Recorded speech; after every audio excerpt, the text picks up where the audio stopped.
Buenas tardes, querido grupo, o buenos días, o buenas noches. No sé qué horario tienes tú en este momento que te estás conectando con esta clase.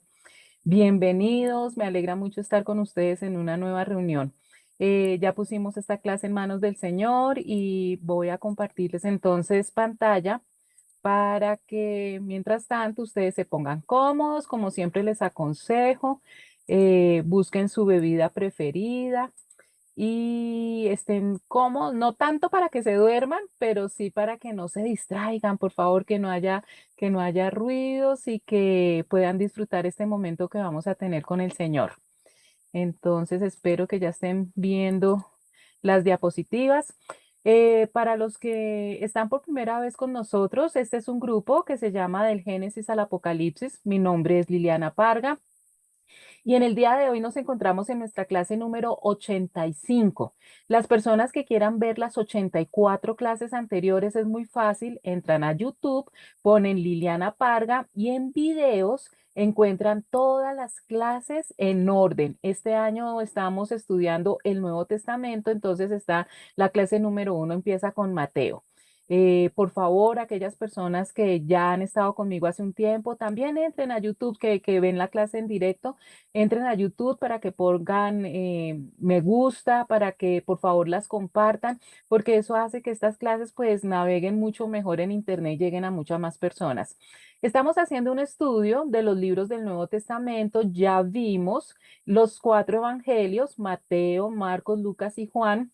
El libro histórico que es Hechos de los Apóstoles, las 13 cartas paulinas, Romanos, Primera y Segunda de Corintios, Gálatas, Efesios, Filipenses, Colosenses, Primera y Segunda de Tesalonicenses, Primera y Segunda de Timoteo, Tito y Filemón. También terminamos hace 8 días del grupo de las cartas generales, la carta a los Hebreos, y hoy vamos a comenzar una nueva carta que es la carta de Santiago.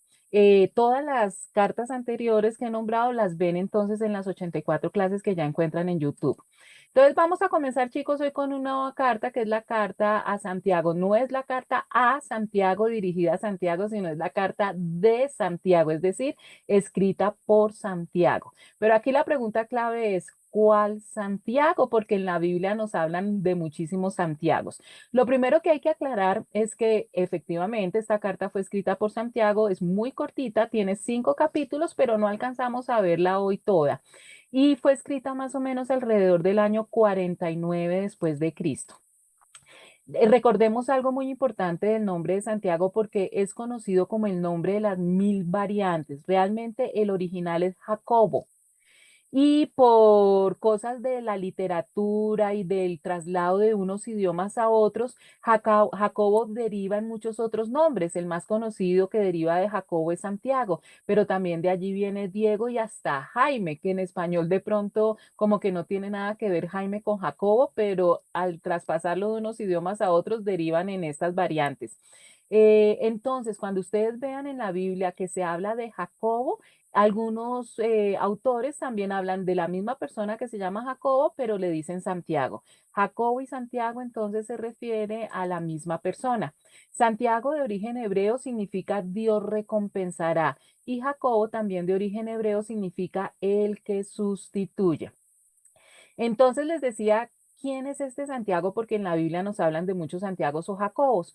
Lo primero que les debo aclarar es que no, el que escribió esta carta no hacía parte del grupo de los 12 apóstoles. Dentro de los 12 apóstoles nosotros encontramos dos Santiagos o dos Jacobos.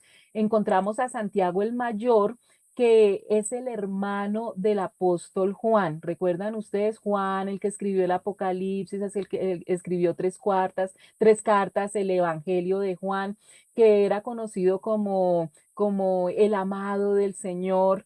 Este Santiago, Santiago el Mayor, es hermano de Juan, conocidos también en el Nuevo Testamento como los hijos de Zebedeo, y el Señor Jesucristo les puso un apodo, los llamó los hijos del trueno, por ese carácter volátil que ellos tenían, Boanerges. Entonces, este es Santiago el mayor y el otro Santiago es Santiago el menor.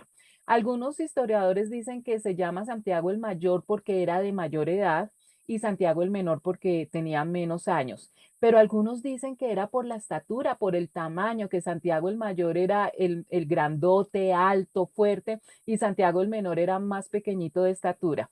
Yo me voy más por la primera teoría, que es por la edad, porque a Santiago el mayor también se le conoce como Santiago el anciano. Pero aquí no estamos hablando de ninguno de estos dos Santiagos que hicieron parte del grupo de los 12 apóstoles del Señor Jesucristo. El Santiago que escribió esta carta del Nuevo Testamento era un hermano del Señor Jesús.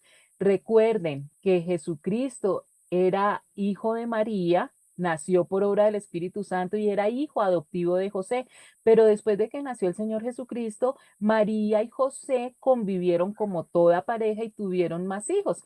Entonces, este Santiago es un medio hermano del Señor Jesucristo.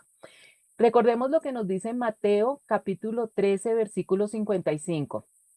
¿No es este el hijo del carpintero? Cuando el Señor Jesucristo empezó a hacer milagros y empezó a su ministerio, hablando de una manera tan hermosa, tan clara y tan profunda, la gente que lo conocía, que era de su misma ciudad, pues se sorprendieron que hubiera tanta, que fuera una persona tan erudita y se preguntaban, decían, ¿acaso este no es el hijo del carpintero, es decir, de José?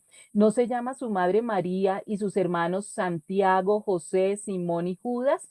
Aquí están nombrando por nombre propio cuatro hermanos varones del Señor Jesucristo, pero si ustedes siguen leyendo el versículo, se van a dar cuenta que dice también, ¿y acaso no están aquí sus hermanas?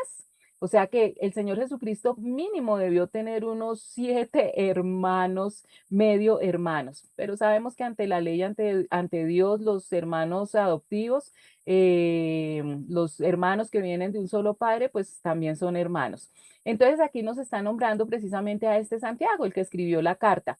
Y les voy a adelantar un poquito, porque aquí también nos nombra a Judas, y este Judas, hermano de Jesús, también escribió una carta que más adelante la vamos a estudiar. Realmente de José y de Simón, pues no sabemos qué pasó con ellos, pero sí estamos seguros que Santiago y Judas hicieron parte del grupo, no de los apóstoles, sino de los discípulos que después creyeron en Jesucristo. Nos lo aclara un poquito más Juan, capítulo 7, versículos del 1 al 5, que dice: Después Jesús recorrió la región de Galilea. Quería alejarse de Judea, donde los líderes judíos estaban tramando su muerte, pero se acercaba el tiempo judío del Festival de las Enramadas. Recuerde que cuando Jesucristo empezó su ministerio, él más que todo recorrió Galilea, pero también quería ir a su región natal, que era Judea, y allí fue muy mal recibido por los maestros de la ley, por los fariseos, aquellas personas que se conocían perfectamente el antiguo pacto, el antiguo testamento, y que eran las personas que inmediatamente debieron haber reconocido que Jesucristo era el Mesías, porque se conocían todas las profecías del Mesías al pie de la letra, pero estaban totalmente enceguecidos por la envidia y por los celos. Y ellos fueron los primeros que empezaron a atacar a Jesucristo. Entonces, Jesús todavía no había terminado su ministerio, por lo tanto, al principio tenía que cuidarse un poquito y se aleja de Judea, donde iba a haber una gran fiesta, iban a ir judíos de absolutamente todas las regiones de Israel, y él no quería todavía pues que se conociera a un nivel tan grande su ministerio. Entonces mire lo que pasa con sus hermanos, los hermanitos queridos. Ahí es cuando Jesús enseña que nadie es profeta en su tierra. Y sus hermanos le dijeron de una manera irónica, no es alentándolo para que vaya a predicar, sino lo están diciendo en forma de burla: Sal de aquí y vete a Judea, donde tus seguidores puedan ver tus milagros. No puedes hacerte famoso si te escondes así. Si tienes poder para hacer cosas tan maravillosas, muéstrate al mundo. Y miren lo que dice el versículo 5: pues ni siquiera sus hermanos creían en él. Y la verdad que esto es uno de los alicientes que tenemos los cristianos, cuando ni siquiera nuestros propios hermanos, nuestros familiares más cercanos, a veces hijos o padres, les contamos el plan de salvación a través de Jesucristo y no nos creen. Al mismo Mesías le ocurrió. ¿Qué fue lo que pasó? Entonces ya tenemos claro que Santiago, este Santiago de la carta, es el hermano menor del Señor Jesucristo. Santiago también fue conocido como Jacobo el Justo, fue hermano de Jesucristo que no creía en él hasta después de su resurrección. Eso también lo habíamos estudiado. Cuando Jesucristo resucita, se le aparece a sus apóstoles y también se le aparece a Santiago y a Judas, y es allí cuando ellos creen. Y Santiago tuvo una conversión tan profunda y tan hermosa que él llega a convertirse en la cabeza de la iglesia en Jerusalén y uno de los pilares de la iglesia primitiva. La cabeza de la iglesia en Jerusalén no fue Pedro, la Biblia claramente nos dice que era Santiago. Allí fue en Jerusalén cuando se hizo el primer concilio, precisamente se llamó el primer concilio de Jerusalén. ¿Se acuerdan ustedes que también lo estudiamos?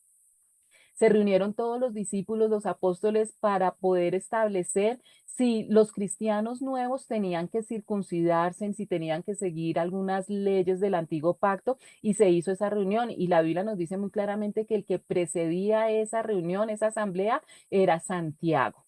Según el historiador Josefo, Santiago fue apedreado en el año 62 después de Cristo por orden del sumo sacerdote Ananías, es decir, por el sumo sacerdote del templo, por su propio compatriota, por otro judío. Lo apedrearon porque esa era la costumbre, que si alguien decía una blasfemia o una herejía, y como pues Santiago empezó a hablar de que Jesucristo era el Mesías y todas sus enseñanzas, fue apedreado. Aunque no perteneció al grupo original de los 12 apóstoles, también murió como mártir. Hay algo curioso también, cuando se estaba formando el canon del Nuevo Testamento, es decir, la lista de los libros que pertenecen al Nuevo Testamento, hubo dos libros que tuvieron controversia. Eso también ya lo habíamos estudiado. Uno de ellos fue Apocalipsis, lógicamente por ese lenguaje simbólico que tiene, y si es difícil de entender hoy en día, mucho más en esa época, que ese libro no era para esa generación y por eso Dios no había abierto los ojos ni el corazón de las personas para que lo entendieran.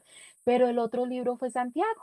Y ahorita ustedes se van a dar cuenta por qué tuvo controversia, porque lo que habla Santiago con respecto a las obras pareciera que contradice la enseñanza de Pablo de que la salvación es por fe, pero vamos a estudiar que aquí no hay ninguna contradicción, y entonces definitivamente Santiago es un libro inspirado por el Espíritu Santo y que no solamente ayudó a la iglesia primitiva, a la iglesia apostólica, sino que es una gran ayuda para nosotros, los cristianos de esta generación. Y con este preámbulo, chicos, entonces empecemos, me refresco un poquito. Vamos a empezar entonces con Santiago capítulo 1, versículo 1, que dice: Santiago, siervo de Dios y del Señor Jesucristo, a las 12 tribus que se hallan dispersas por el mundo, saludos. Acuérdense que es una carta y entonces comienza como comienza todas las cartas. Si ven que la carta anterior, la de Hebreos, que decíamos que no era una carta, no empezaba así con este saludo. Y me encanta porque Santiago, fíjense que él no empieza la carta diciendo, saludando y presentándose como el hermano del Señor Jesucristo. Él bien hubiera podido utilizar a su favor esa relación con el Mesías y decir, oiga, pónganme en atención de lo que yo les voy a decir, lo que yo les voy a enseñar, porque ustedes no saben quién soy yo soy el hermano del Mesías. Él no empieza la carta diciendo eso y me encanta. Él dice, siervo de Dios. Entonces ahí notamos su verdadera conversión. Él se da cuenta que Jesucristo, el privilegio que tuvo de haber crecido en una casa con el Mesías. Lástima que la Biblia no nos cuenta más detallitos, ¿no? De cómo creció Santiago con su hermano mayor en su niñez, en su infancia, en su adolescencia. Pero él se presenta como siervo de Dios, como somos todos nosotros, siervos de Dios. Y dice que está dirigido a las 12 tribus. Cuando habla de las 12 tribus es una forma figurada de hablar de los judíos para referirse a todo el pueblo de Israel. Entonces, no solamente que es un mensaje específico para los descendientes de las 12 tribus, es decir, a Israel, sino ya se van a dar cuenta que es un mensaje para todos los cristianos. ¿Qué es lo que pasa?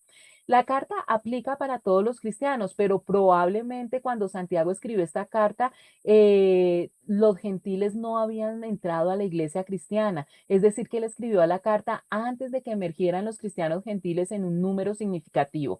Recuerden ustedes que el cristianismo comenzó con judíos. Los primeros cristianos fueron judíos. El mismo Mesías era judío. Entonces, muy seguramente cuando Santiago escribió esta carta, todavía no habían tantos gentiles, tantos no judíos dentro del cristianismo, que por eso él se dirige únicamente a las 12 tribus de Israel, pero realmente es un mensaje para todos los cristianos. Versículos 2 al 4. Hermanos míos, considérense muy dichosos cuando tengan que enfrentarse con diversas pruebas, pues ya saben que la prueba de su fe produce perseverancia, y la perseverancia debe llevar a feliz término la obra para que sean perfectos e íntegros sin que les falte nada. Entonces, después de este hermoso saludo que se presenta como un siervo y no como el hermano del Señor Jesucristo, Santiago en su carta nos va a empezar a dar una serie de consejos, también algunas advertencias y sobre todo muchos tips para que nosotros podamos llevar una vida cristiana hacia la meta y con victoria, con éxito. Y lo primero que nos recuerda es que nosotros tenemos que pasar por dificultades. Absolutamente todos los seres humanos estamos en un mundo que está sufriendo las consecuencias del pecado y por lo tanto todos los seres humanos pasamos por problemas, por dificultades y por momentos muy difíciles. Pero nosotros los cristianos muchísimo más. Ese es el costo de seguir al Señor Jesucristo. Pero aquí Santiago nos dice que en vez de estar preocupados y renegar contra Dios de cómo yo siendo hijo de Dios me pasan estas cosas y tengo tantos problemas, que cuando nosotros pasemos por dificultades nos debemos sentir muy felices. Y aquí empieza ya el mensaje controversial de por qué Santiago nos está diciendo algo como tan contradictorio. Santiago considera las pruebas como algo inevitable. Entonces, ¿sacamos algo con quejarnos o con maldecir? Nada, eso no evita las pruebas. Tenemos que sí o sí pasar por pruebas por el mundo en que nos encontramos. Pero nos dice que al mismo tiempo de que nosotros tengamos siempre en mente que vamos a tener problemas y a pasar por pruebas, debemos pasar por esas situaciones con gozo, no una resignación desalentadora de que, bueno, ¿qué más tengo que hacer? Sino porque el pasar por pruebas va a traer unas consecuencias que nos va a ayudar a uno muchísimo en nuestra vida cristiana. Y una de esas consecuencias es que al pasar por las pruebas nosotros empezamos a ejercitar paciencia. Y nos vamos a dar cuenta que la paciencia es una de las características importantísimas en toda vida cristiana. ¿Qué es paciencia? Es sufrir sin rendirse. Ya establecimos que todos los seres humanos pasamos por esta vida por problemas y sufrimos. Nuestra vida es una montaña rusa, tenemos momentos de gozo y de alegría, pero inevitablemente pasamos por momentos de dolor y de sufrimiento. Entonces la idea es que mientras estamos bien, pues qué delicia, pero cuando estamos mal, pasemos con gallardía esos momentos dolorosos, lo hagamos con valentía para que entremos rápidamente nuevamente a los momentos gozosos o de alegría. Y es, sí, vamos a sufrir, pero no, ese sufrimiento no nos debe paralizar, no nos debe dejar tirados en la tolda, no tirar la toalla, no nos podemos rendir en los momentos de prueba, sino que así sea caminando un poquito más suave por el peso de la dificultad, tenemos que seguir acercándonos a la meta, es sufrir sin rendirse. Entonces, esa paciencia, ese sufrir sin rendirse, nos relaciona íntimamente con la fe. O sea, ya conociendo que vamos a pasar por pruebas, pero que nos debemos alegrar porque la prueba nos va a producir paciencia y la paciencia nos va a llevar a la victoria, entonces aquí es donde debemos ejercitar la fe. La fe es una palabra muy pequeñita, solo tiene 2 letras, pero es tan poderosa que inclusive puede mover montañas, nos enseñó el Señor Jesucristo. Mucho más necesitamos esa fe cuando pasamos por momentos difíciles. Realmente la fe es la que es probada y eso demuestra que la fe es importante y preciosa porque solo las cosas preciosas son probadas tan a fondo. Hemos estado estudiando hasta al cansancio, no, pero sí espero que les haya quedado claro la importancia que es la fe en nuestra relación con Dios y que sin fe es imposible agradar a Dios. Entonces aquí Santiago nuevamente, porque acuérdense que todos los autores de la Biblia están unidos en el Espíritu Santo para darnos un mismo mensaje. Entonces, lo que Dios nos prueba constantemente a nosotros cuando pasamos por dificultades es nuestra fe. ¿Qué tanto confiamos en Dios cuando estamos en momentos difíciles? La fe es tan vital para la salvación como el corazón lo es para el cuerpo. Entonces, aquí vamos a empezar a analizar un poco más la fe. Versículos del 5 al 8. Si a alguno de ustedes le falta sabiduría, pídasela a Dios y Él se la dará, pues Dios da a todos generosamente sin menospreciar a nadie, pero que pida con fe, sin dudar, porque quien duda es como las olas del mar agitadas y llevadas de un lado a otro por el viento. Quien es así no piensa que va a recibir cosa alguna del Señor, es indeciso e inconstante en todo lo que hace. Y espero, chicos, que ustedes estén tomando nota y entendiendo bien este hilo conductor que Santiago nos está haciendo. Él nos está entremezclando cada cosita que nos enseña, es vital para entender la siguiente. Primero, que recordemos que en esta vida tenemos dificultades, que nos debemos sentir alegres por las dificultades porque las dificultades crean en nosotros paciencia y la paciencia está totalmente ligada a la fe. Y aquí nos dice Santiago que esa fe que nosotros tenemos está ligada con otra característica, sabiduría.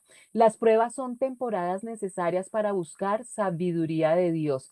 Y es que a menudo nosotros no sabíamos que necesitábamos sabiduría, sino hasta que llegaron nuestras pruebas. A veces nosotros pasamos por momentos felices y alegría y como que vamos por la vida en piloto automático. No necesitamos pensar muchísimo, pero cuando pasamos por pruebas necesitamos hacer un alto y utilizar nuestra cabeza y nuestro corazón para poder salir de esa dificultad. Es decir, que necesitamos sabiduría.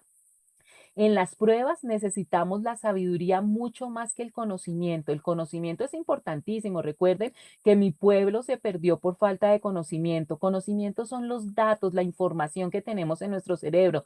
El conocimiento es información en bruto, pero la sabiduría es la que nos dice cómo usar esa información. De nada nos sirve si nosotros tenemos muchos datos en nuestra cabeza, sabemos de todo, conocemos de todo, pero en los momentos especiales no sabemos qué aplicar, cómo aplicarlo. Entonces, sabiduría es toda esa información que tenemos en nuestra cabeza, cómo y cuándo aplicarlo para salir de las dificultades. Para recibir sabiduría, simplemente debemos de pedir a Dios quien da sabiduría generosamente. Santiago nos dice que es fácil. Necesitamos sabiduría.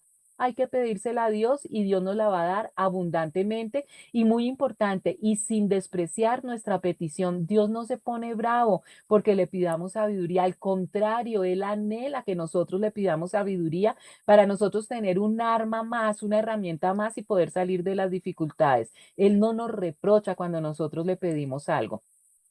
Nuestra petición de sabiduría debe de hacerse como cualquier otra petición. Aquí está cómo se entrelazan todas estas características que Santiago nos está enseñando. No se pueden separar las unas de las otras. Necesitamos cada una de estas herramientas para poder llegar a la meta con victoria.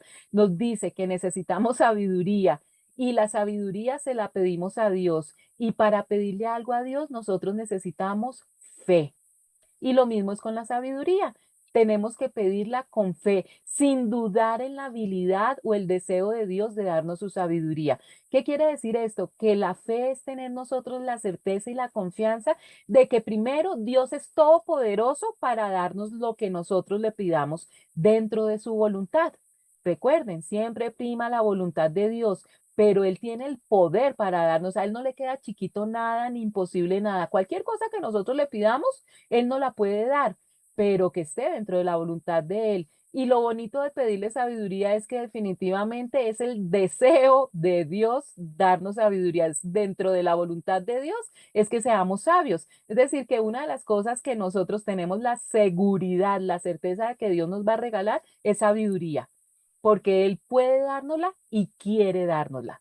Esto muestra el tipo de corazón que necesitamos cuando buscamos la sabiduría de Dios en las Escrituras. Un corazón que cree en la palabra de Dios y que cree que nos habla hoy día.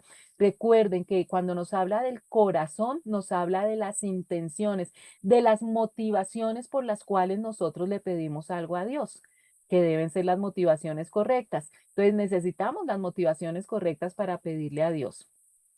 El hombre que no está completamente persuadido de que si pide a Dios recibirá, se asemeja a una ola del mar. Santiago nos está diciendo el problema que tienen las personas que no piden con fe.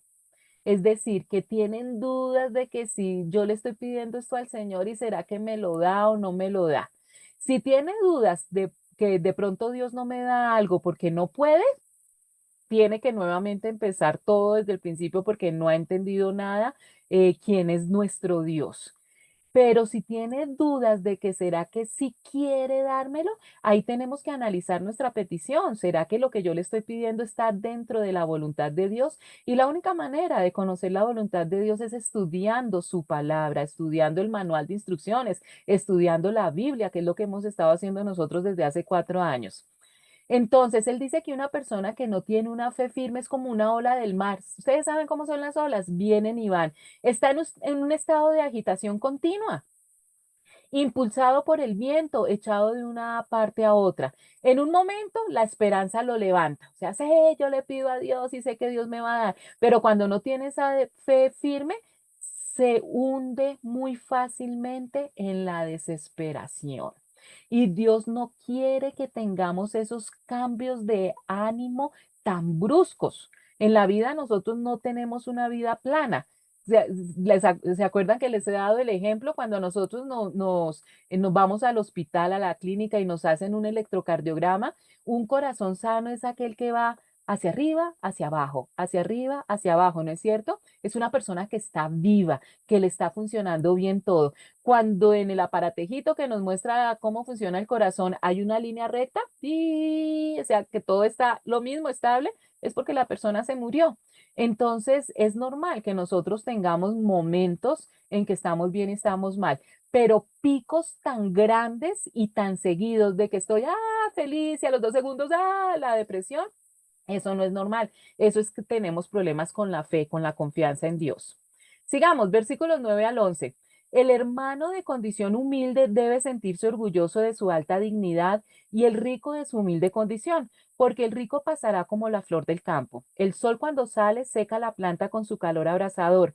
A esta se le cae la flor y pierde su belleza. Así se marchitará también el rico en todas sus empresas. Y aquí pasa algo curioso porque Santiago nos está explicando algo como tan espiritual, ¿no? Tan de nuestro corazón. Y pasa un tema que es súper banal y súper material, la riqueza.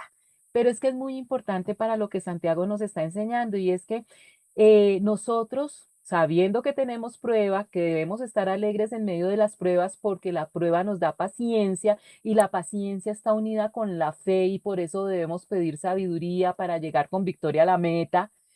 No importa si uno es rico o pobre. Si alguno de ustedes es pobre, debe sentirse orgulloso de lo mucho que vale ante Dios. Dios murió también por los pobres. Si alguno es rico, debe sentirse feliz cuando Dios lo humille, pues las riquezas duran muy poco, son como las flores del campo. Lo mismo pasa con el rico, ni él ni sus riquezas durarán. Y aquí es un jalón de orejitas tanto para los ricos, que no se crean que por tener riquezas materiales ya tienen todas las bendiciones. Y para las personas que, que hablan también de los ricos y que anhelan ser como los ricos, sino que se den cuenta que también en la pobreza se ve la mano de Dios. Vamos a hablar un poquito más de esto. Versículos 12-15. Dichoso el que resiste la tentación, porque al salir aprobado recibirá la corona de la vida que el Señor ha prometido a quienes lo aman. Que nadie al ser tentado diga, es Dios quien me tienta, porque Dios no puede ser tentado por el mal ni tampoco tienta él a nadie. Todo lo contrario, cada uno es tentado cuando sus propios malos deseos lo arrastran y seducen. Luego, cuando el deseo ha concebido, engendra el pecado y el pecado, una vez que ha sido consumado, da a luz la muerte. Espero que no se me estén perdiendo, está todo entrelazado.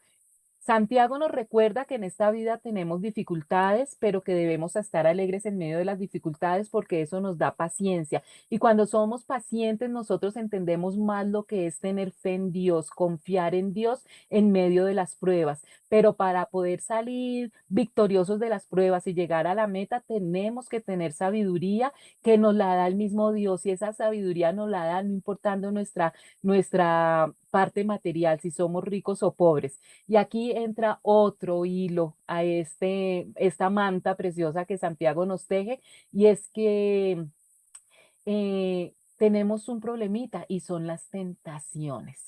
Al que soporta las dificultades, Dios lo bendice y cuando las supera, le da el premio y el honor más grande que puede recibir, la vida eterna que ha prometido a quienes los aman. Entonces, pasamos por dificultades y lo que nosotros tenemos que hacer es pasar esas dificultades para poder recibir las bendiciones que Dios nos ha prometido. La tentación es una de las muchas pruebas que enfrentamos los cristianos. Mientras perseveramos a través de la tentación, somos probados y seremos recompensados por nuestra resistencia a la tentación. ¿Se acuerda que ya Santiago nos había dicho que cuando pasamos por pruebas, lo que más nos está probando Dios es la fe? Pues una manera de probar nuestra fe es a través de las tentaciones. Y el Señor nos dice que cuando nosotros resistimos la tentación, es decir, cuando no caemos en pecado, tenemos un galardón, una corona, un premio en el cielo que se conoce como la corona de vida. La tentación no viene de parte de Dios, a pesar de que Él la permite. Es decir, no es Dios el que nos pone la tentación, sino son nuestros enemigos. El solo hecho de estar aquí en este mundo que está sufriendo las consecuencias de la maldición por el pecado y de tener este cuerpo que está inclinado al mal, que está inclinado al pecado, pues ya eso es una desventaja para los seres humanos. Pero los cristianos tenemos tres agravantes más, tenemos tres enemigos que nos viven tentando, que son nuestra propia naturaleza pecaminosa, el mundo, es decir, lo que afuera de la Biblia nos dice que nos dará felicidad, y Satanás, el enemigo eterno de Dios y de nosotros los cristianos. Entonces, la tentación no viene de parte de Dios, sino de esos enemigos, pero Dios permite, recuerden que absolutamente todo lo que pasa es porque Dios lo permite, Satanás actúa porque Dios se lo permite, y si Dios se lo permite es porque lo que Él hace, Satanás puede hacer con nosotros, siempre es para llevarnos a lo más grande, que es reconocer a Jesucristo como el Salvador. Entonces, Dios sí permite la tentación, no la causa Él. No es Dios el que nos seduce a que nosotros hagamos el mal. Entonces, la tentación, Dios permite que la tentación sea puesta por nuestros enemigos, y ahí empieza la evaluación para nosotros de cómo vamos a responder a esa tentación. Cuando somos tentados, son nuestros propios deseos los que nos arrastran y nos dominan. Los malos deseos nos llevan a pecar, y cuando vivimos solo para hacer lo malo, lo único que nos espera es la muerte eterna.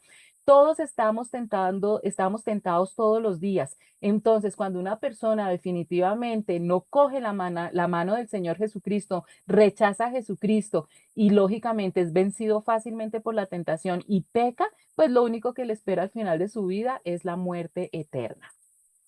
Versículos 16, 18. Mis queridos hermanos, no se engañen. Toda buena dádiva y toda perfecta bendición desciende de lo alto, donde está el Padre que creó las lumbreras celestes y quien no cambia ni se mueve como las sombras. Por su propia voluntad nos hizo nacer mediante la palabra de verdad, para que fuéramos como los primeros frutos de su creación. Entonces, me encanta como Santiago sigue llamándonos a nosotros, ¿no? No dice, soy el hermano del Señor Jesucristo, sino que se baja también a nuestro nivel como hermano. Nos dice que no seamos tontos, que no nos engañemos a nosotros mismos, que no seamos tontos en el sentido de que vivamos preocupados de que no vayamos a poder llegar a la meta. Dios nunca cambia. Fue Dios quien creó todas las estrellas del cielo y es quien nos da todo lo bueno y todo lo perfecto. Dios nos preparó un camino perfecto para que podamos llegar victoriosos a la meta. Además, quiso que fuéramos sus hijos cuando Jesucristo viene, cuando nuestro Mesías viene y se sacrifica en la cruz. Ese sacrificio hace que nosotros podamos tener un nuevo nacimiento y dejemos de ser unas simples criaturas de Dios y convertirnos en hijos de Dios. Por eso, por medio de la buena noticia de salvación, nos dio una vida nueva. El plan de salvación nos lleva a ese nuevo nacimiento y poder recibir las bendiciones prometidas. La gran estrategia de Satanás es convencernos de que la búsqueda de nuestros deseos corruptos de alguna manera producirá vida y bondad. Dios no cambia. Desde el principio nos ha dicho que la única manera de tener vida eterna y todas las bendiciones que Él nos prometió desde que creó el mundo antes del pecado son las mismas, y que solo hay un camino para llegar a esas bendiciones. Satanás se inventa todos los caminos que ustedes quieran para que las personas crean que por esos caminos también se va a llegar a la meta con victoria. Pero nosotros debemos recordar que Satanás solo vino para hurtar, matar y destruir. Hurtar la salvación para aquellas personas que no han nacido de nuevo y le creen a Satanás, pues nunca van a ser hijos de Dios. Y para los que ya somos hijos de Dios, hurtarnos la paz y el gozo mientras estamos aquí en la tierra esperando la segunda venida de Jesucristo. Vino a matar y a destruir. Entonces resistiremos las decepciones y tentaciones más fácilmente cuando recordamos que Satanás es el padre de la mentira y todo lo que él nos ofrece, o sea, todo lo que nosotros no encontremos en la Biblia como promesa y pactos de Dios son ofrecimientos de Satanás y todo eso nos lleva a una muerte eterna. Versículos 19 al 21. Mis queridos hermanos, tengan presente esto. Todos deben estar listos para escuchar, pero no apresurarse para hablar ni para enojarse, pues el enojo de una persona no produce la vida justa que Dios quiere. Por esto, despójense de toda inmoralidad y de la maldad que tanto abunda, para que puedan recibir con humildad la palabra sembrada en ustedes, la cual tiene poder para salvarles. Chicos, pongan atención por favor porque uno de los grandes mensajes de la Carta de Santiago es recordarnos que nosotros tenemos una meta fijada puesta por el Señor Jesucristo. Nosotros estamos caminando por esta vida para llegar a una meta. ¿Se acuerda que lo vimos en Hebreos, que esta vida cristiana es una carrera, que tenemos que tener puesta la mirada en la meta donde está Jesucristo? Todos los obstáculos y todas las distracciones que nosotros encontramos en el camino son puestas por Satanás para que no lleguemos a la meta. Entonces, Santiago acá nos da una serie de consejos que para muchas personas hacen parte de la vida diaria, pero que para Dios son pecado. Y como ya la humanidad ha tenido tanto tiempo practicando ese pecado, se ha vuelto algo común, algo como que si no pasara nada, como si no tuviera importancia, pero esos pecados, esos obstáculos nos están alejando de la meta. Pongan atención a esto que les voy a decir, nos dice Santiago. Primero, todos deben estar siempre dispuestos a escuchar a los demás, pero no dispuestos a enojarse y hablar mucho. Recordemos que Dios nos dio dos orejitas y una boca. Eso quiere decir que nosotros debemos escuchar el doble de lo que hablamos. Y todos cometemos ese error. Yo la primera levanto la mano, me toca orar mucho. Como me gusta enseñar, pues tiendo a hablar demasiado y estoy también en el proceso de aprender de escuchar más y hablar menos, porque entre más habla uno, la Biblia nos dice que el que más habla, más yerra.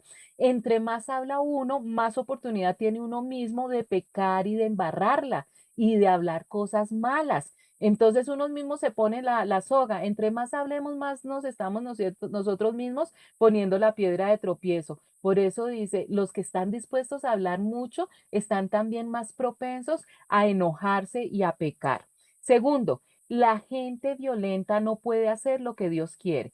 Entre más se hable y menos se escuche, miren que la mayoría de los grandes problemas que hay entre las relaciones de personas, en los matrimonios, de los padres a los hijos, en las empresas, toda relación interpersonal, uno de los grandes problemas es la mala comunicación.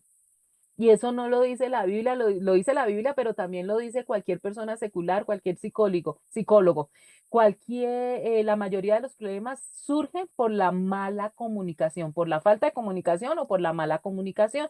Y eso se debe a que no escuchamos cuando nos hablan. No, a nosotros nos están hablando y nosotros enseguida estamos con nuestra mente ocupada en qué vamos a responder o lo que yo voy a contar y no escuchamos. Y por eso vienen tantos problemas de violencia, de mal genio. Y definitivamente las personas violentas, lo único que están demostrando es que no quieren hacer la voluntad de Dios, porque lo primero que Dios nos dice es que debemos tratar con ese tema, tener dominio propio de nuestras emociones. Tercero, dejen de hacer lo malo, pues ya hay mucha maldad en el mundo. Hacer lo malo es como andar vestido con ropa sucia.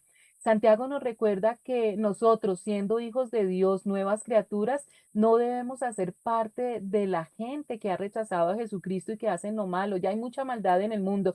Recuerden que nosotros los cristianos somos luz en la oscuridad y somos la sal de la tierra, lo que le ponemos sabor a la tierra. Y si estamos actuando igual que la gente que no tiene a Jesucristo, es como si estuviéramos vestidos con la ropa más sucia que hay.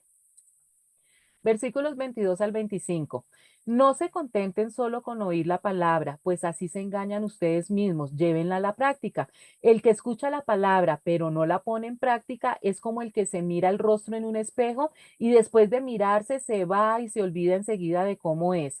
pero quien se fija atentamente en la ley perfecta que da libertad y persevera en ella, no olvidando lo que ha oído, sino haciéndolo, recibirá bendición al practicarla. Y este pasaje es muy importante. Aquí Santiago nos está diciendo, chicos, por favor, obedezcan el mensaje de Dios si lo escuchan. La importancia que hay en no solamente escuchar, sino practicar, y esto va para todos nosotros.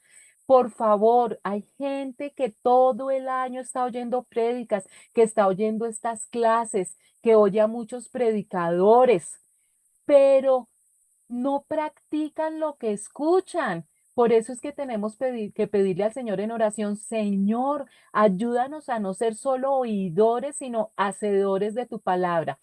Sí, es muy importante que nosotros conozcamos, que oigamos la palabra, es vital, pero no nos podemos quedar solamente en escucharla, porque si no obedecemos, nos engañamos a nosotros mismos. Y Santiago pone un ejemplo impresionante. Dice, si escuchas la palabra, pero no la obedeces, sería como ver tu cara en un espejo y luego te alejas y te olvida de cómo eres.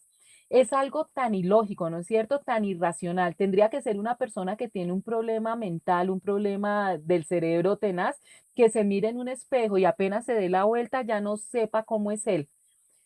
Igualito es las personas que escuchan la palabra y al rato se les ha olvidado, ya no saben y no la ponen en práctica. Entonces, tantas personas que viven escuchando clases, que viven escuchando prédicas, pero siguen con las mismas dudas después de tantos años de estar escuchando la palabra de Dios y todavía se siguen preguntando, ¿será mejor el cristianismo o será mejor el islam? O como que no creo tanto en esto y sí creo en esto.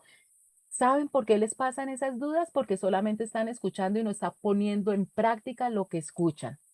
Por el contrario, si ustedes ponen toda su atención en la palabra de Dios y la obedecen siempre, serán felices en todo lo que hagan. Siguen ustedes con problemas de insomnio, con problemas de ira, con problemas gravísimos de relaciones interpersonales, de ansiedad, de temor. Es muy fácil. Están de pronto oyendo la palabra de Dios, muy seguramente algunos, los que ni siquiera escuchan la palabra de Dios, pues definitivamente no podemos esperar nada de ellos. Pero si tú sigues con esos mismos problemas es porque estás escuchando la palabra de Dios, pero no la estás poniendo en práctica. Porque la palabra de Dios es perfecta y nos libera del pecado. Y aquí Santiago nos está diciendo qué es pecado. Cosas que para muchas personas son normales, gritar, decir groserías, maltratar a su cónyuge o a los hijos. Todas esas cosas que parecen normales son pecado ante los ojos de Dios. Versículos 26, 27. Si alguien se cree religioso, pero no le pone freno a su lengua, se engaña a sí mismo y su religión no sirve para nada. La religión pura y sin mancha delante de Dios nuestro Padre es esta: atender a los huérfanos y a las viudas en sus aflicciones y conservarse limpio de la corrupción del mundo. El Nuevo Testamento nunca usa la antigua palabra griega para religioso en un sentido positivo, es decir, en el Nuevo Testamento cuando a alguien lo tildan de religioso, no es un piropo, es una ofensa. Un religioso es una persona hipócrita. Santiago la usó aquí para referirse a alguien que es religioso, pero que realmente no está bien con Dios, y esto se evidencia porque no refrena su lengua. Entonces, cuando se le da el título de religioso es alguien que oye el mensaje de Dios, de pronto participa en la liturgia, en una iglesia, hasta sirve en una iglesia, pero definitivamente no está practicando lo que hace. Y lo primero, miren, que pareciera algo no tan espiritual, lo primero que nos dice Santiago, que nos evidencia de que simplemente somos religiosos y no verdaderamente hijos de Dios, es no refrenar nuestra lengua. Debemos cuidar las palabras. La palabra es tan poderosa que es lo que Dios utiliza para la creación. Hay una canción, creo que es un bolero, que dice que las palabras se las lleva el viento. Eso no es bíblico. Toda palabra que sale de nuestra boca tiene una consecuencia, tiene un efecto en las personas que lo oyen, la oyen nuestras palabras, para bien o para mal. Y en eso caemos todos los seres humanos y también los cristianos, tristemente. Debemos cuidar nuestras palabras. Creer en Dios el Padre es agradarlo y hacer el bien. Entonces, si tú dices que crees en Dios, que amas al Señor Jesucristo, que lo recibiste como Señor y Salvador, recuerden que el amor a Dios se manifiesta a través de la obediencia. ¿Cómo le demuestro a Dios mi amor? Obedeciéndolo. Y la obediencia no solamente es importante porque es la manera como le demuestro amor a Dios, sino también me conviene ese negocio porque la llave de la bendición es la obediencia. Y entonces en todo el manual de instrucciones encontramos una lista grande de lo que es obedecer a Dios. Aquí Santiago nos recuerda dos. Primero, ayudar a las viudas y a los huérfanos cuando sufren, a los necesitados. En la época de Santiago no habían de pronto las instituciones que nosotros conocemos hoy en día, que el bienestar familiar y que casas adoptivas para los niños huérfanos y las mismas iglesias tienen muchas veces ministerios donde se ayudan a las vidas a los huérfanos, entonces por eso Santiago hace tanto énfasis, pero sin embargo esto es un deber de todo cristiano. Y segundo, no dejarse vencer por la maldad del mundo. Estamos rodeados de maldad. Cada día va a ser peor. Estamos bombardeados de mentiras de Satanás a través de todos los medios de comunicación. Son unas mentiras impresionantes. Y nosotros la única manera de saber que es una mentira es conociendo la verdad. Por eso es tan importante no solamente escudriñar las escrituras, sino ponerla en práctica, que es la única manera que verdaderamente nosotros la memorizamos. El ideal cristiano no es retirarse del mundo, estamos en el mundo, pero no pertenecemos al mundo. Recuerden que nosotros somos peregrinos, somos extranjeros en este mundo, nuestra ciudadanía es del cielo, pero nosotros estamos en el mundo precisamente para hacer luz y para hacer sal, pero no debemos imitar lo malo que hay en el mundo. No nos podemos dejar contagiar. Entramos al capítulo 2 de Santiago, versículos del 1 al 4. Dice, hermanos míos, la fe que tienen en nuestro glorioso Señor Jesucristo no debe dar lugar a favoritismos. Supongamos que en el lugar donde se reúnen entra un hombre con anillo de oro y ropa elegante y entra también un pobre desarrapado. Si atienden bien al que lleva ropa elegante y le dicen, siéntese usted aquí en este lugar cómodo, pero al pobre le dicen, quédate ahí de pie o siéntate en el suelo a mis pies, ¿acaso no hacen discriminación entre ustedes juzgando con malas intenciones? Recordemos que Santiago nos está dando herramientas, nos está dando tips de qué cosas le agradan a Dios. Hemos confiado en nuestro poderoso Señor Jesucristo, así que no debemos tratar a unas personas mejor que a otras. El Señor Jesucristo nos lo está recordando a través de la carta a Santiago. Eso se llama discriminación o favoritismo. Tristemente, el mundo está lleno de esto. En todos los estamentos, en todas las áreas del mundo, en todas las empresas y tristemente también dentro de la iglesia. Favoritismo para aquellas personas que tienen más plata, para aquellas personas que ofrecen más cosas, favoritismo, discriminación para aquellas personas. Ya Santiago nos ha hablado de la gente rica y de la gente pobre, de pronto alguien que no es tan pilo, tan inteligente. Estas cosas que ante los ojos de Dios son tan horribles y que se hacen en el mundo, también las estamos viendo dentro de la iglesia. Y Santiago aquí nos da un ejemplo muy simple para poder entender qué está pasando. Nos dice Santiago, imagínense que un rico vestido con ropa muy fina entra donde ustedes se reúnen, entra a la iglesia, y que al mismo tiempo entra un pobre vestido con ropa muy gastada. Si ustedes atienden mejor al rico que al pobre, serán como los malos jueces que favorecen a unos más que a otros. Si ustedes están atendiendo mejor a unas personas que a otras, están cometiendo el pecado de discriminación y favoritismo.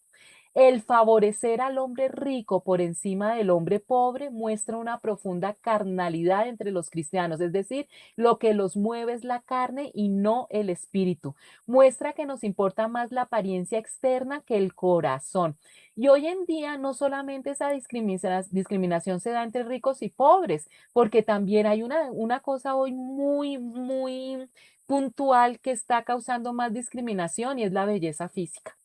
Entonces, si una persona es gordita o no es tan agraciada su cara o no tiene pelo o qué sé yo, entonces la empiezan a discriminar y favorecen más a las personas que para los estándares de la mayoría del mundo, entonces son más bonitos. Eso no le agrada a Dios. Muestra que entendemos mal quién es importante y bendecido a la vista de Dios. Cuando asumimos que el hombre rico es más importante para Dios o más bendecido por Dios, entonces ponemos mucho valor en las riquezas materiales. Acuérdense que Dios no ve la apariencia física ni las cosas materiales, lo que ve Dios es el corazón y nosotros tenemos que pedirle a Dios en oración que nos enseñe a ver a las otras personas como Él nos ve, viendo esas cosas internas y no las cosas externas. Versículos 5 al 7. Escuchen, mis queridos hermanos, ¿no ha escogido Dios a los que son pobres según el mundo para que sean ricos en la fe y hereden el reino que prometió a quienes lo aman? Pero ustedes han menospreciado al pobre. ¿No son los ricos quienes los explotan a ustedes y los arrastran ante los tribunales?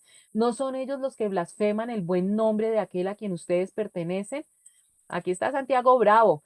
A pesar de que es fácil para el hombre parcializarse con los ricos, Dios no es parcial con ellos. Y recuerden que aquí no entra solamente lo de rico y pobre, sino también los que están con los que tienen un buen físico, con los que no lo tienen, los que son bonitos, los que son feos. ¿Saben también que discriminan mucho en la iglesia? A las mujeres que no tienen esposos. Entonces favorecen en todas las parejas y están haciendo una gran discriminación hoy en día donde hay tantos problemas de mujeres cabeza de hogar, de mujeres solas, ya sea que nunca se casaron o que se separaron y no las dejan participar en muchas iglesias simplemente por no tener una pareja. De hecho, ya que las riquezas son un obstáculo para el reino de Dios, nosotros no deberíamos tener favoritismo. ¿Se acuerdan lo que estudiábamos en Mateo 19:24? Que es más fácil que un camello entre por el ojo de la aguja que un rico entre al cielo. Hay un sentido en el que los pobres de este mundo son bendecidos especialmente por Dios. O sea, a nivel espiritual es más fácil que un pobre que no tiene confianza en las riquezas y en las cosas materiales se rinda a los pies del Señor Jesucristo que un rico que piensa que no necesita nada. Porque los pobres de este mundo simplemente tienen más oportunidades de confiar en Dios, por lo tanto pueden ser mucho más ricos en fe que el hombre rico y estamos aquí estudiando que lo más importante para Dios es la fe. El rico puede confiar en sí mismo, pero el pobre no tiene ninguna fortaleza en la que refugiarse, excepto los dos fuertes brazos de Dios. Esa es la ventaja que tiene el pobre, que es más fácil que llegue a los pies de Dios que una persona rica. Una persona que lo tiene todo, que en esta vida, ya sea por su belleza, por riqueza, por su estatus, las puertas se le abren más fácilmente, es más difícil que entregue su vida a Dios. Y por eso Santiago dice, ¿cómo se atreven ustedes a maltratar y despreciar a los pobres? ¿Acaso no son los ricos quienes los maltratan a ustedes y los meten en la cárcel? ¿Acaso no son los ricos los que insultan a nuestro Señor? O sea, ustedes favoreciendo a los ricos y a las personas que la tienen más fácil en esta vida, sabiendo que ellos menosprecian a los demás, inclusive al mismo Dios, al mismo Señor Jesucristo. Versículo 8-9. Hacen muy bien si de veras cumple la ley suprema de la Escritura. Ama a tu prójimo como a ti mismos, pero si muestran algún favoritismo, pecan y son culpables, pues la misma ley los acusa de ser transgresores. Santiago nos está recordando aquí que si obedecemos el mandamiento más importante que Dios nos ha dado, hacemos muy bien. Hay que obedecer todos los mandamientos, pero recuerdan que Jesucristo resumió todos los mandamientos en uno solo. Recordemos que ese mandamiento dice, cada uno debe amar a su prójimo como se ama a sí mismo. Entonces, si le damos más importancia a unas personas que a otras, estamos desobedeciendo la ley de Dios. Jesucristo nos dice que debemos amar a nuestro prójimo, no dice que nuestro prójimo rico debe ser más amado, o nuestro prójimo buen mozo debe ser más amado, o la niña más linda debe ser más amada que la fea. Entonces, pilas porque estamos incumpliendo los mandamientos de Dios. Y recuerde que Santiago nos está haciendo caer en cuenta todos los obstáculos que tenemos para llegar a la meta. Versículos del 10 al 13. Porque el que cumple con toda la ley, pero falla en un solo punto, ya es culpable de haberla quebrantado toda. Pues el que dijo, no cometas adulterio, también dijo, no mates. Si no cometes adulterio, pero matas, ya has violado la ley. Hablen y pórtense como quienes han de ser juzgados por la ley que nos da libertad, porque habrá un juicio sin compasión para el que actúe sin compasión. La compasión triunfa en el juicio. Santiago nos advierte que no podemos tener una obediencia selectiva. Recuerden que obedecer parcialmente es desobedecer. Esa clase de obediencia que selecciona algunos mandamientos de Dios para ser obedecidos, pero otros para ser ignorados, no es lo que Dios quiere.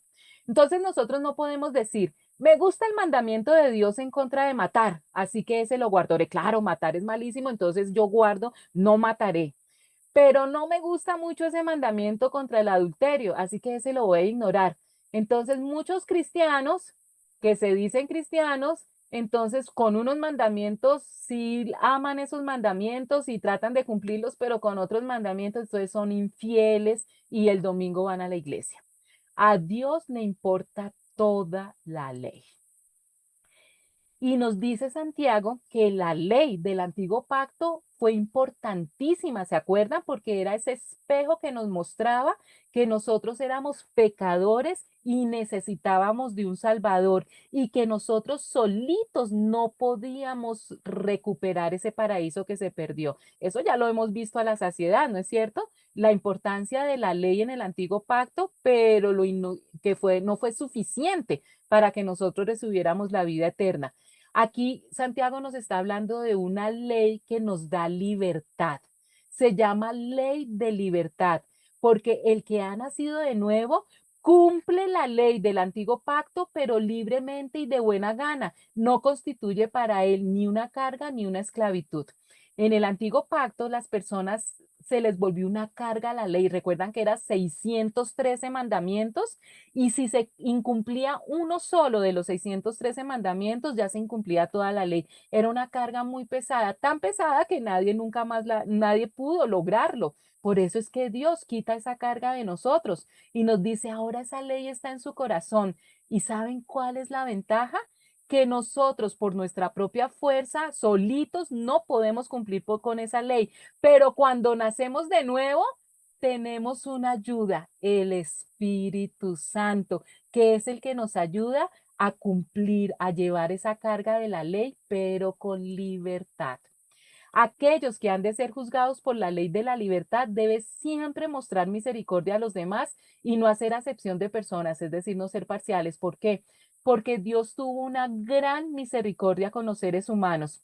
Él nos da una ley en el antiguo pacto que demostramos que no pudimos cumplirla. Es decir, que si solamente nos hubiéramos quedado ahí, jamás nosotros hubiéramos recibido la salvación, no tendríamos absolutamente ninguna esperanza de una vida eterna. Pero gracias a la misericordia de Dios, Él cambia esa carga de la ley del antiguo pacto con una ley de libertad, porque ahora podemos cumplirla gracias al Espíritu Santo. Y pero Él nos dice, yo tuve misericordia de ustedes, la misericordia que nosotros mostramos a otras personas será extendida a nosotros de nuevo en el día del juicio. Dios tiene misericordia con nosotros, nosotros debemos tener misericordia con otras personas y esa misericordia que nosotros le damos, esa medida de misericordia que nosotros le damos a otras personas, es la misma medida que Dios va a tener con nosotros en el juicio final. La ley de la libertad es la ley que define la relación entre Dios y el hombre como una relación de amor. Entonces, antes la ley era una ley de terror, de que si no cumplías la ley, te mataban, te apedreaban. Ahora esta ley es una relación de amor con Dios. Hablar y actuar bajo ese impulso es ser realmente libre, que no hago yo las cosas por miedo, sino que las hago por amor. Si esa ley se desobedece, si no se muestra misericordia, entonces el juicio basado en esa ley no mostrará misericordia. Versículos 14 al 17. Hermanos míos, ¿de qué le sirve a uno alegar que tiene fe si no tiene obras? ¿Acaso podrá salvarlos esa fe?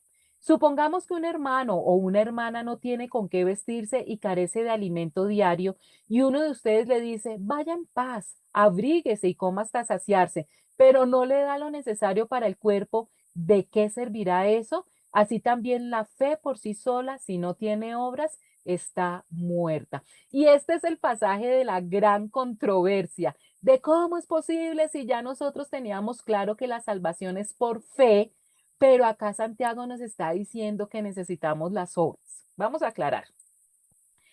¿De qué sirve que algunos de ustedes digan que son fieles a Dios si no hacen nada bueno para demostrarlo? Así no se van a salvar. Entonces, uy, ¿cómo así se está contradiciendo Santiago y Pablo? No. Santiago escribió a los cristianos de origen judío que descubrieron la gloria de la salvación por la fe. Recuerden ustedes que los judíos fueron los que vivieron en carne propia la carga de una ley que se debía seguir de una manera aterradora, porque si no se seguía había muerte. Cuando los judíos aprenden esta nueva ley, que es una ley de misericordia y de amor, y que la salvación es por fe, para ellos es la gloria, para ellos es hermosísimo. Conocían el regocijo de la libertad de la justicia por las obras, pero ahora están conociendo la libertad de la salvación por fe. Pero se fueron al otro extremo, al pensar que las obras no importaban en absoluto. Entonces, antes solo era obras, tengo que hacer cosas para agradar a Dios y recibir mi vida eterna. Solo cosas, obras, obras, obras. ¿Se acuerdan que ese fue el impedimento que tuvieron los fariseos y los maestros de la ley cuando Jesús estuvo aquí en la tierra?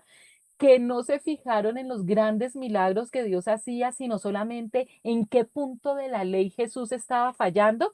Entonces Jesús acababa de darle la vista a un ciego, de que un paralítico caminara, y ellos en lo único que pensaban era, uy, lo sanó en sábado. Qué cosa tan terrible. Se perdieron de la bendición más grande de haber convivido con el Mesías por estar pendientes de la ley. Ahora es todo lo contrario. Nosotros recibimos la salvación por fe, simplemente creemos. Pero lo que Santiago nos está diciendo es, ojo, no quiere decir eso que nosotros nos debemos quedar cruzados de brazos y no hacer absolutamente nada. Se necesitan las obras, no para salvarnos, la salvación es por fe, pero se necesitan las obras para demostrar que nosotros creímos y recibimos a Jesucristo como Señor y Salvador. Santiago no contradijo al apóstol Pablo, quien insistió en que no nos salvamos por las obras. Él en ningún momento está diciendo que por las obras nos salvamos. Santiago simplemente nos aclara el tipo de fe que salva. Somos salvos por gracia, gratuitamente a través de la fe, no por obras, pero la fe salvadora tendrá obras que la acompañen. Es decir, que algunas personas tendrán fe que no son salvadoras. Esto es muy importante. Recuerden que la importancia de la fe no es por la fe en sí misma, sino la importancia de la fe es por en quién creemos. Y la única fe que es valedera para Dios es la fe que tenemos en Jesucristo. Esa es la que se llama fe salvadora. Pero muchas personas pueden tener fe en una penca, en un animalito que hace así para que entren clientes, en la Virgen María, en otras personas o en otras circunstancias o objetos que no son lo que Dios. Recuerden que nuestra relación con Dios es a la manera de Dios, no a nuestra manera. La fe salvadora es aquella en que se ponen los ojos únicamente en Jesucristo. Y hay un refrán, la fe solo salva, pero la fe que salva no anda sola, tiene obras buenas que la acompañan. ¿Cómo sabemos si mi fe es la fe salvadora? Porque creo en Jesucristo como Señor y Salvador y eso me lleva inmediatamente a obrar. Por eso es que Santiago ha estado enseñando todo este tiempo la importancia de no solamente ser oidores, sino hacedores de la palabra. La fe verdadera va acompañada de obras, no porque las obras salven, sino porque la verdadera fe salvadora lo lleva a uno a obrar bien. Una fe sin obras es una fe muerta, es decir, que debe haber una fe viva. ¿En qué consiste la fe viva? Primero, la fe que no mira hacia sí misma, sino hacia Jesucristo. No es tener fe en mí, en mis obras o en las circunstancias o en otras personas, sino la única fe viva es la que mira a Jesucristo. Segundo, la fe que está de acuerdo con la palabra de Dios, tanto internamente como con las palabras. Es de en mi corazón, yo creo que la Biblia es la palabra de Dios y la pongo en práctica. Primero con mis palabras, ¿se acuerdan? Que es un pensar, o sea, que la tengo en mi mente la palabra de Dios, que es un sentir, que es un decir y que es un hacer. Tercero, la fe que quiere que otros lleguen a tener la misma fe. Por mi testimonio y por mi evangelización, otros llegan a tener la misma fe. Cuarto, la fe que no solo escucha la palabra de Dios, sino que la pone en práctica, es decir, obedezco la palabra de Dios. Y quinto, la fe que ama al prójimo y tiene compasión y misericordia. Los mandamientos resumidos en el gran mandamiento, amar al prójimo. Todo eso hace una fe viva. Las personas que no tengan este tipo de fe en su vida, no es la fe salvadora, es una fe muerta si no están haciendo esto. Versículos 18-19. Sin embargo, alguien dirá, Tú tienes fe y yo tengo obras. Pues bien, muéstrame tu fe sin las obras y yo te mostraré la fe por mis obras.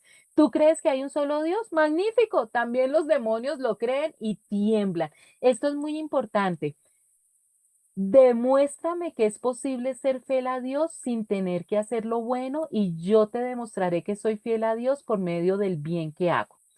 Nosotros conocemos pastores o ministros o personas que tienen unas obras sociales impresionantes, lo dejan a uno con la boca abierta. Hay iglesias que han crecido tanto y tienen tantos recursos económicos y es una belleza porque no han guardado esos recursos económicos para hacer grandes templos, para comprarse en carros lujosos, para vivir divinamente todos los miembros de la iglesia, sino que se ve las obras hermosas que hacen.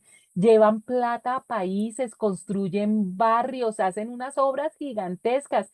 Dios los bendiga porque esa generosidad que tienen es impresionante, pero esas buenas obras tienen que estar acompañadas con una fe salvadora si quieren tener vida eterna.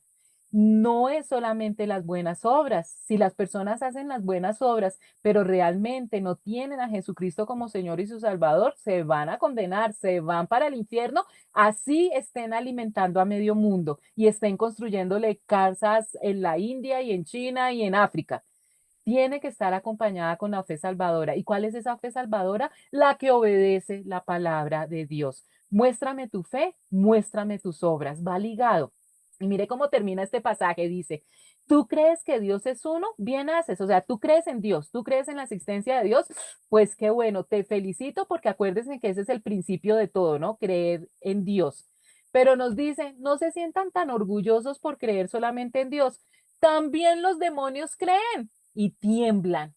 Hasta los demonios creen en la existencia de Dios. Esto se conoce como la falacia de la fe sin obras. Falacia significa un argumento falso para inducir a error. Aquellas personas que creen que por simplemente creer que Dios existe, si tú vas a la calle y le preguntas a la mayoría de la gente, sobre todo gracias a Dios en estos países de Latinoamérica, todavía hay la mayoría de gente cree en Dios, te va a decir, claro, sí, yo creo en Dios, pero de ahí no pasan. Y Santiago nos está diciendo, pues que, bueno, sí, chévere, crees en Dios. ¿Y qué has hecho? ¿Qué has hecho con esa creencia? Porque hasta los demonios creen. La fe sin obras es demostrada por los demonios. Tienen una fe muerta en Dios. Los demonios creen en el sentido de que reconocen que Dios existe, pero esa fe no hace nada por ellos debido a que no es una fe real y es probada por el hecho de que no tienen buenas obras. Entonces, por eso la fe salvadora necesariamente va acompañada de buenas obras. Y no es que las obras salven.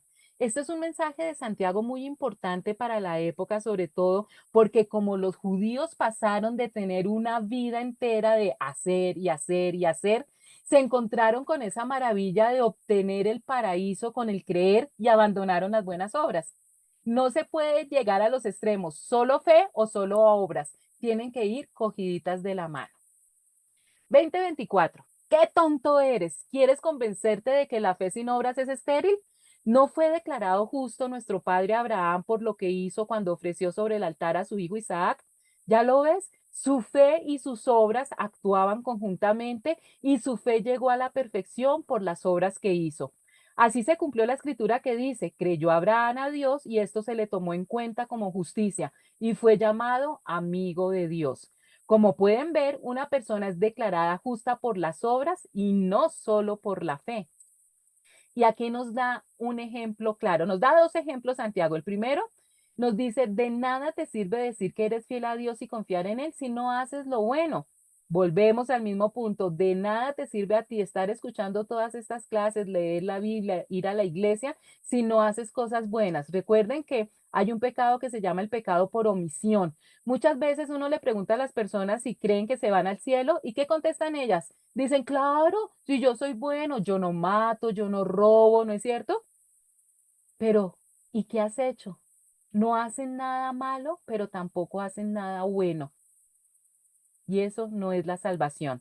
La confianza que Abraham tuvo en Dios se demostró con todo lo que hizo y por medio de todo lo que hizo su confianza llegó a ser perfecta. Abraham es conocido como el padre de la fe, no porque se sentó contemplativamente a esperar que Dios trabajara y que le diera la tierra prometida. No, eso no lo volvió a él el padre de la fe. Lo volvió porque él obedeció hasta los mandatos de Dios más terribles que hoy en día nosotros no pudiéramos hacer. Menos mal que Dios no lo volvió a pedir y fue sacrificar a su propio hijo. Fue esa obra lo que confirmó su gran fe y lo que lo vuelve el padre de la fe y lo volvió justo ante los ojos de Dios. Como pueden ver, Dios no acepta por lo que nos acepta por lo que hacemos y no solo por lo que creemos, porque la verdadera fe une la creencia con las buenas obras. Versículos 25-26. De igual manera, no fue declarada justa por las obras aún la prostituta Rahab cuando hospedó a los espías y les ayudó a huir por otro camino, pues como el cuerpo sin el espíritu está muerto, así también la fe sin obras está muerta. Y nos da el otro ejemplo. Aquí nos habla de la prostituta Rahab o Rahab. ¿Se acuerdan de la historia? Cuando el pueblo de Israel, después de haber salido del cautiverio de Egipto, va a reconquistar nuevamente la tierra prometida, la primera ciudad con la que se encuentran es Jericó, la ciudad más fortalecida de la época, los que se sentían más seguros. Primero mandan dos espías para que inspeccionen la ciudad y esos espías son descubiertos, pero hay una prostituta que vivía en la muralla que los esconde y los ayuda a huir. Resulta que Raab, Dios la aceptó a ella, a pesar de ser prostituta, ella se arrepiente después, por haber recibido y escondido a los espías en su casa y por ayudarlos también a escapar por otro camino. Miren esto tan curioso. Cuando Raab se da cuenta que estos espías vienen de Israel, ella enseguida los protege porque Raab creía en el Dios de Israel. La Biblia no nos cuenta las condiciones y en qué momento Raab se volvió creyente en el Dios de Israel. Seguramente allá llegaron, sí, llegaron con todas las historias de lo que el Dios de Israel había hecho, que había mandado 10 plagas sobre Egipto, que el pueblo había salido de su esclavitud, que Dios había abierto el mar rojo, que los había alimentado. Bueno, todos los milagros que Dios había hecho con el pueblo de Israel llegaron a oídos de la gente de Jericó, pero Rahab creyó cuando oyó. Si Rahab se hubiera quedado solamente en eso, ella creyó, pero nadie se hubiera enterado jamás en la vida que Rahab era creyente en el Dios verdadero. ¿Cómo nos enteramos nosotros que Rahab tenía fe en Dios? Por lo que hizo, proteger a los espías. Y nos dice Santiago, así como un cuerpo sin alma está muerto, también la fe en Dios está muerta si no va acompañada de buenas acciones. ¿Sí ven qué enseñanza tan maravillosa la de Santiago? Porque muchas veces pensamos, nos volvemos en cristianos domingueros, simplemente vamos a la iglesia el domingo y no volvemos a hacer nada más para Dios. Esa no es la fe salvadora. Chicos, vamos a dejar aquí, vamos a dejar para entrar Dios mediante la semana entrante al capítulo número 3.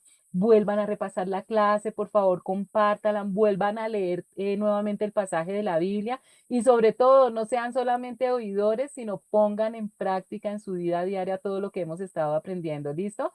Entonces, que tengan una semana hermosa, que Dios los proteja, los bendiga y Dios mediante nos vemos dentro de 8 días. Bendiciones.